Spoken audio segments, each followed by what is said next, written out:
திருமதி சிவசங்கரி, இங்க ரெண்டு விஷயங்கள் பிரதானமா தமிழ்நாடு அரசு தரப்பிலிருந்து எதிர்க்கப்படுது. அதுல இன்னும் ஒரு முக்கியமான ஒன்று, இந்த அரிட்டாப்பட்டி பல்லுயிர் சூழல் மண்டலத்தில் சுரங்க ஆலை. இந்த சுரங்க ஆலை விவகாரத்தில் திமுக அரசே இங்க சுரங்க ஆலையை நிறுவுவதற்கான அனுமதியை கேட்டுட்டு இப்ப அவர்களே அந்த ஆலை வேண்டாம் அப்படிங்கிற ஒரு நிலைப்பாட்டை எடுக்கிறாங்கிற குற்றச்சாட்டை அதிமுக பொதுச் செயலாளர் எடப்பாடி பழனிசாமி முன்வைக்கிறார். அதற்கான ஆதாரம் என்ன?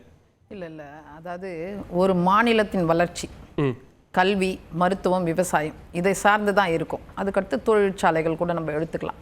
அப்படி பார்த்தீங்கன்னா இப்போ அக்கறையான்னு கேட்டிருக்கேன். திமுக அரசை பொறுத்த வரைக்கும் இந்த மாநில உரிமைக்கோ தமிழ்நாட்டு மக்களின் வளர்ச்சிக்கோ தமிழ்நாட்டின் உரிமைக்கோ கடுகளவு கூட எந்த விஷயமும் செய்யலை. அதை நான் தரவுகளோடு உங்களுக்கு சொல்கிறேன்.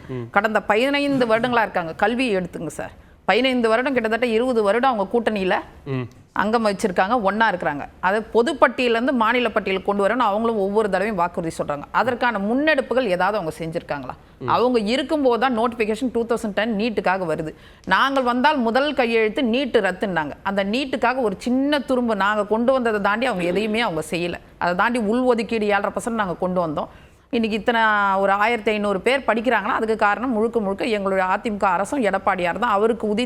அவருக்கு முழுக்க யாருடைய கோரிக்கையும் இல்லாமல் அவராக கொண்டு வரப்பட்ட ஒரு உள்ஒதுக்கீடு தான். அதுக்காக காலகாலத்துக்கும் ஏழை எளிய மாணவர்கள் அதிமுகவுக்கும் அதிமுக பொதுச் செயலாளர் எடப்பாடிக்கும் நன்றி தெரிவிக்கணும். ஸோ அது மிக முக்கியமானது. ஒட்டுமொத்த இந்தியாவிலும் யாரும் செய்ய முடியாத ஒரு சாதனையை எடப்பாடியார் செஞ்சார். கடைசி வரைக்கும் எதிர்த்தோம். எங்களுக்கு என்ன நெருக்கடினா அந்த நேரத்தில் நாங்கள் நீட்டையும் சட்ட போராட்டத்தையும் நடத்தணும்.